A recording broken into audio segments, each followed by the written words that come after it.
आम्ही नास्तिक आहोत आणि आमच्या पांडुरंगाला सगळं चालतं आहे. कुणाच्या गणपतीला मटण चालतं आहे, कुणाच्या गोपाळ काल्याला मटण चालतं आहे, कुणाच्या वारकऱ्याला हे मटण चालतं आहे. तुम्हाला ह्या गोष्टी ऐकून तुम्हाला एका व्यक्तीचा चेहरा डोळ्यासमोर आला असेल. आपल्याला त्या व्यक्तीविषयी आज बोलायचं नाही. बघा, ह्या वारकऱ्याच्या मांदियाळीमध्ये सुसूताई मांडी घालून भाकरी थोपताना सगळ्यांनी बघितले. आणि त्यापूर्वी ह्या महाराष्ट्रामध्ये ज्याने काडी लावली, जातीमध्ये म्हणा किंवा माणसामध्ये या माणसानं माणूस नाही ठेवलं, ते पाटलाचं दगाबाज पुस्तक मी एक वाचलं होतं. त्यावेळेस यांचं कॅरेक्टर पूर्ण समजलं. पण त्याहून पुढे जाऊन या गोष्टीची अपेक्षा महाराष्ट्रानं केलीच नव्हती. ती गोष्ट यावर्षी मागच्या महिन्यामध्ये घडली.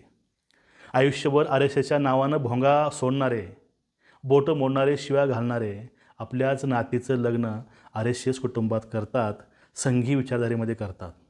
आणि ते आता त्यांचे व्याही हे आमदार आहेत.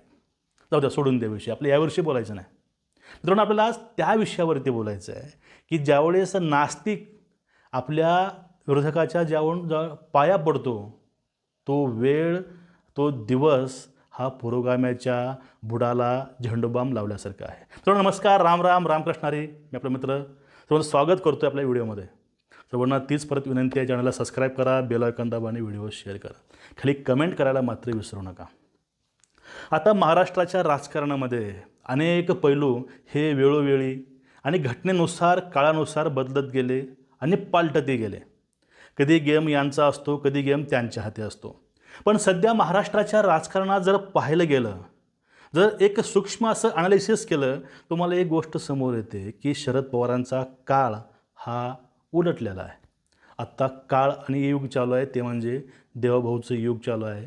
आणि यामध्ये कुणाचं राजकारण कसं ठेवायचं, कुणाला पक्षात ठेवायचं, कुणाला आऊट करायचं, म्हणजे ज्याप्रमाणे कोच आपली टीम बनवतो, कुठला प्लेअर इन पाहिजे, कुठला प्लेअर हा आऊट पाहिजे, संघामध्ये किती प्लेअर पाहिजे आणि संघाबाहेर कोणी राहील, चांगला प्लेअर का असेना तो सुद्धा कधीकधी संघाच्या बाहेर राहतो.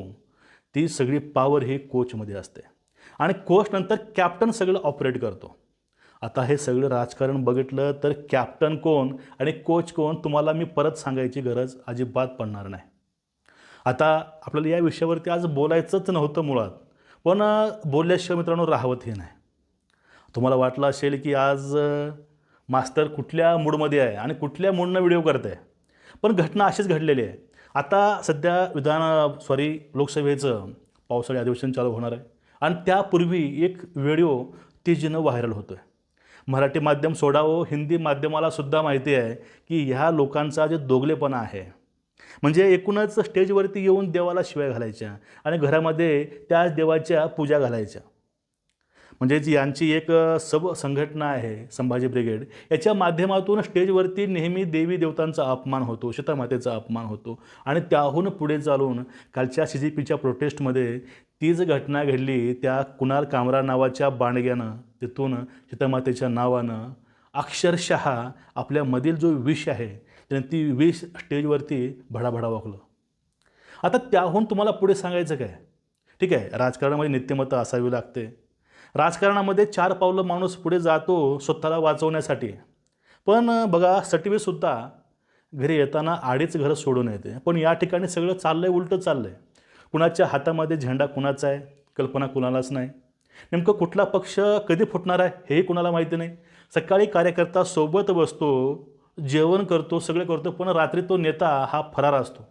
म्हणजे ह्या राजकीय वातावरणामध्ये सर्वांना आपलं भविष्य सिक्युअर करायचं आहे आणि सगळ्याला ह्या राजकारणामध्ये टिकून राहायचं आहे. आता यावरून पुढे जाऊन सांगायचं झालं तर पश्चिम महाराष्ट्रामध्ये जे शरद पवारांचं जाळं उत्पन्न केलेलं आहे, आपलं दुग्धसंघ असतील, पतसंस्था असतील, सहकार असेल, या ठिकाणी त्यांना तर अबाधित राहायचं असेल तर सत्तेशिवाय पर्याय नाही. आणि कितीही यांनी सांगू द्या, तुम्ही आज लिहून घ्या, शरद पवार साहेब कधीच खोटा म्हणजे तोट्याचा सौदा करत नाहीत. आणि त्यांच्या राजकारणात पाहून घ्या, त्यांचं जे बॅकलॉग आहे यामध्येही हीच गोष्ट कळते. मग आता एक काल व्हिडिओ आला, त्या व्हिडिओमध्ये आत्तापर्यंत सुप्रियाताई कुठल्याच नेत्यांच्या पाया पडताना पाहिलं नाही. कारण नास्तिक माणसं पाया पडत नसतात. ते काय करतात, सिलेंडर वर करून ते आपल्याला सांगायचं नाही. पण नास्तिक लोक हे अक्षरशः कुणाच्या पायाच पडू शकत नाहीत. आता सुप्रिया सुळेने कधी शरद पवारांच्या पाया पडल्यात मी बघितलं नाही. तुम्ही पाहिला असाल मग तुम्ही ईमेल करा फोटो. पण अक्षरशः सुप्रिया सुळेंनी राजनाथ सिंगाच्या पाया पडल्यात. तुम्हाला ते मी व्हिडिओ दाखवतो मित्रांनो, तुम्ही व्हिडिओ पाहून घ्या.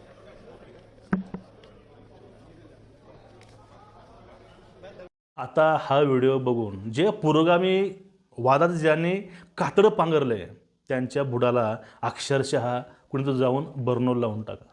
कारण आग जळजळ मळमळ खूप वाढणार आहे. आता मोदीच्या शहाच्या नावानं शिव्या घालणारे आता कुणाच्या नावानं शिव्या घालतील. आपण ज्या नेत्याला आपला आदर्श मानतो, ज्या नेत्यांना समोर ठेवतो, ज्या नेत्याला समोर ठेवून त्याला आदर्श मानून आपण सगळ्या लोकांना अंगावरती घेतो.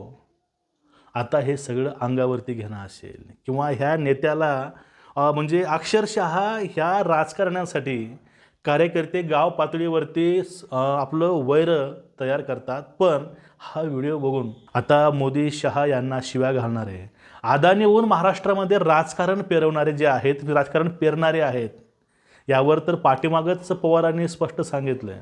आणि अदानीने हे सांगितले की माझी ताई आहे आणि ताईने सांगितले अदानी माझा भाऊ आहे. म्हणजे बघा, राजकारणासाठी हे लोक कुणासोबतही नातं सहज जोडू शकतात. आणि त्याहून पुढे चालून तुम्ही हा व्हिडिओ पाहिला आहे.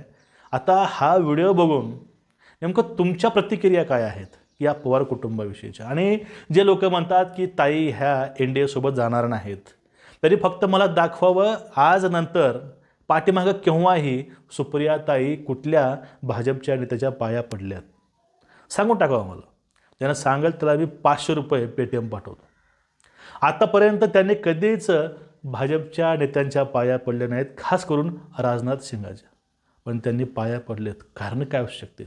आता हे गोष्ट 100% खरं आहे. काहीतरी आलबेल चालू आहे. राजकारणाचं सुद्धा आता राजकारण चालू आहे. आता बातमीची बातमी आपण काय करावं हाच मोठा प्रश्न पडला आहे.